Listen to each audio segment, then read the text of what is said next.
मोहम्मद याकूब अलवर में रहते थे। उनका चरित्र है पूरा। पिताजी एक हॉस्पिटल के हेड बन गए थे अजमेर में, तो पिताजी ज्यादातर अजमेर रहते थे, कभी कभी अलवर आते थे। इनकी माताजी जो थी वो भी मुस्लिम थी, लेकिन जैसे बच्चों को कईयों को नॉवल पढ़ने का शौक होता है, किताब पढ़ने का शौक होता है, इनकी माँ ने भी बचपन में कई किताबें पढ़ी और पढ़ते पढ़ते उनके हाथ रामचरितमानस पढ़ गए।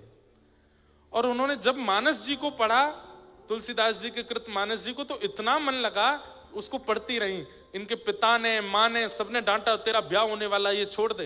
ये छुपा करके मानस जी अपने घर ले आई और अपने पति से छिपके पढ़ती थी। लेकिन जब पति की नौकरी लग गई अजमेर में, तो ये बड़ी खुश, पूरे दिन मानस जी पढ़ती थी। तब इनको किसी ने कह दिया कि तुमने मानस जी पढ़ ली, अब एक बार वाल्मीकि रामायण भी पढ़ो।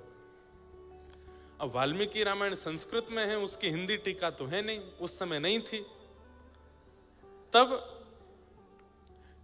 मोहम्मद याकूब ये डॉक्टरी की पढ़ाई कर रहे थे अलवर में। तब इन्होंने अपने पुत्र से एक दिन कहा, बोले तुम पढ़ने में इतने अच्छे हो, जो चाहते हो वो पढ़ लेते हो, अपनी माँ की एक इच्छा पूरी करोगे? बोले कहिए ना माँ, मैं क्या करूं?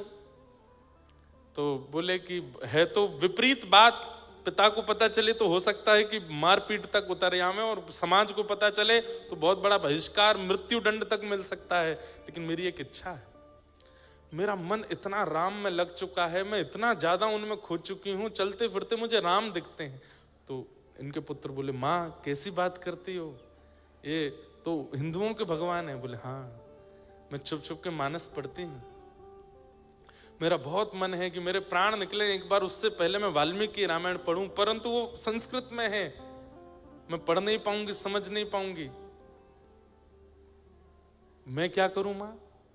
बोले तुम पढ़ने में बहुत अच्छे हो, तुम जल्दी जल्दी याद कर लेते हो, तुम संस्कृत पढ़ लो, और संस्कृत की विद्या अध्ययन करके, संस्कृत सीख करके तुम मुझे वाल्मीकि रामायण रात में छुप करके कमरे में बैठ के सुनाओ, जब जब पिता नहीं रहेंगे तो मैं वाल्मीकि रामायण सुनूं, मेरी एक अंतिम इच्छा है। तो मोहम्मद याकूब बोले, मां मुझे पढ़ाएगा कौन संस्कृत?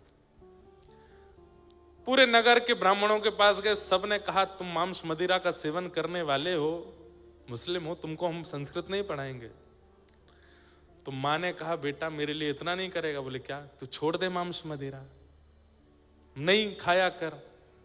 बोले मां हमारा एक त्योहार है, उसमें तो खाना ही पड़ता है। बोले कि दिखाना सबको पर खाना नहीं, और इतना विश्वास किसी ब्राह्मण को दिला दे कि तू नहीं खाएगा, शायद वो तुझे पढ़ा दे।